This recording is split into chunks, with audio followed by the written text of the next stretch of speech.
You need to turn your mic on, Heidi. Thanks. And hope that my internet stays live. It's been a tremendous session, and I won't get repeating what everyone had to say. I just wanted to pick up a few, I think, points, gems along the way. We started with Anne giving a very valuable, broader context of the challenges. This meeting is not just on the demand issues or the access, it's about both, which I think we have to constantly keep them in the context of each other. Talked about the high levels of disruption in the context of COVID and what came with that, and how that's had a knock-on effect on immunization more broadly. A very helpful and valuable context for the rest of the meeting.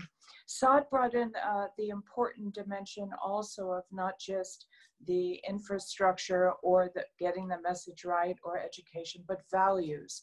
I think if there's one thing over the last years that we realize that we've sometimes underappreciated and not integrated into our work is on values and the moral foundation of people's decision and engagement with health.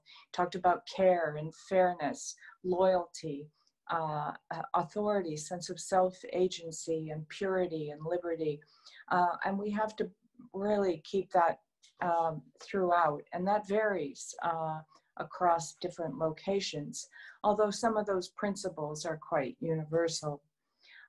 Anuradha brought in the whole diversity issue and the absolute crucial importance of highly differentiating strategies, unmasking the inequities, which is one of the big, we're confronted with being reminded of how, for instance, with COVID, it's taking a disproportionate effect, having a disproportionate effect on those who are typically left out anyway.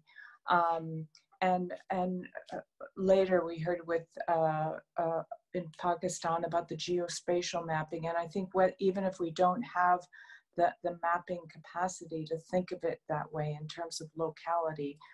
And then at the other level, from the local and getting the right partnerships in the country-centric is the strategic political engagement that she mentioned. So it's from community to political engagement.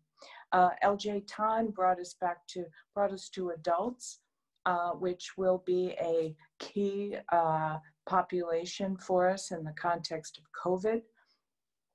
And how, we're going into, COVID will land in an audience or a target audience where we actually have the weakest uptake of vaccination. And I fully agree with him that we really haven't been paying attention to hesitancy among adults, not just as parents hesitating about their children, but about themselves. In the SAGE vaccine hesitancy working group that I had was honored to have the opportunity to be part of, we talked about key determinants of vaccine acceptance being confidence, convenience, which are the kind of the demand access domains, but then the issue of complacency, which is actually one of the key issues that we face as a problem with flu vaccine. And we certainly are seeing that a bit with COVID, even though COVID is very different from flu. But some of those sentiments that it's not that serious because it's not affecting everyone in the same way. We had a fascinating presentation on health, and what I really appreciated, it was really a window on not just getting the messages and the mobile phone access, but to think about the bigger picture, to think about the chain that you have to, not just the phone and the network access. Is there electricity? Is there bijouterie? Is there, what's the overall infrastructure? Who might steal the phone? The security issue.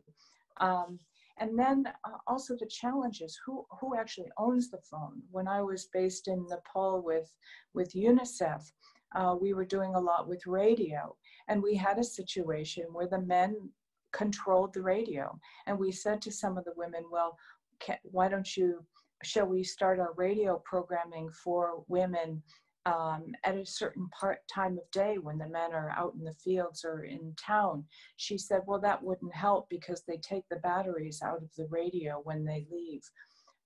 So those kind of access issues have multiple layers. And I think the crucial point too about timing, timing not just in terms of time of the day, but timing of where you put your intervention, and is it synchronized with other pieces of the system?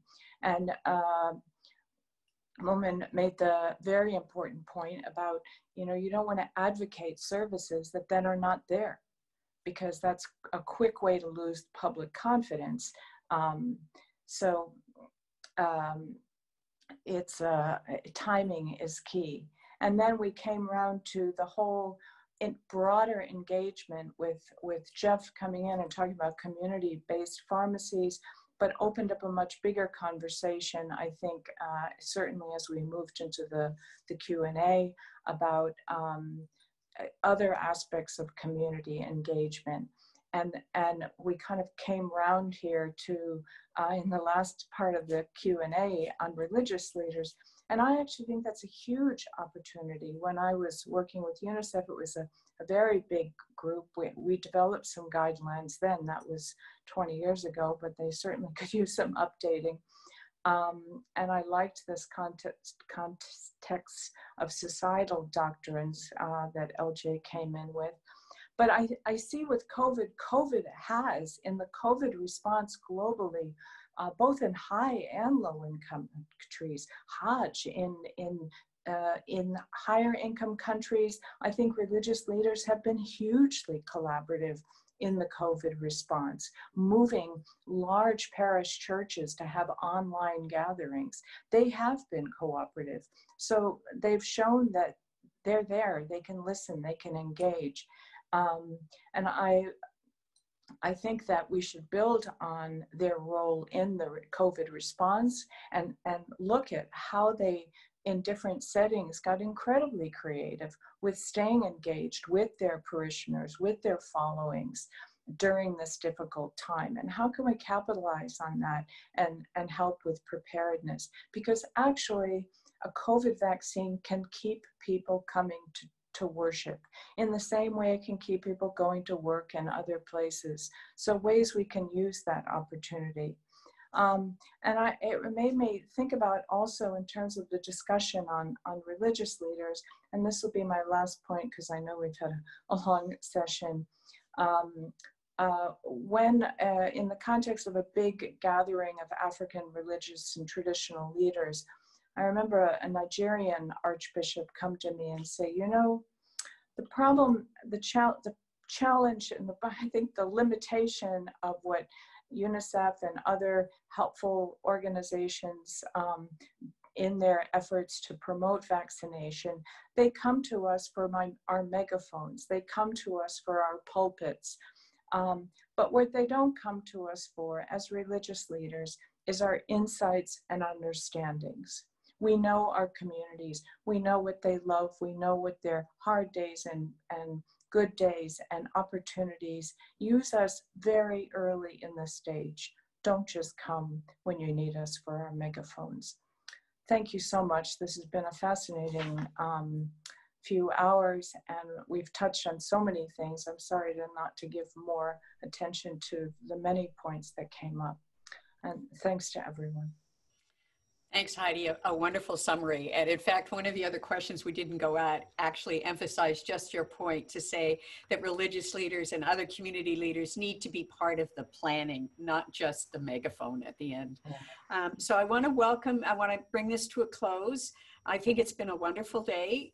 I want to remind everybody that day 2 is tomorrow, but most importantly, it starts at 10 a.m. tomorrow morning, Eastern Daylight Time, not 11 a.m. as it started today. So tune in tomorrow at 10 a.m., please. And on that note, thanks everybody for listening, and have a good afternoon and stay safe.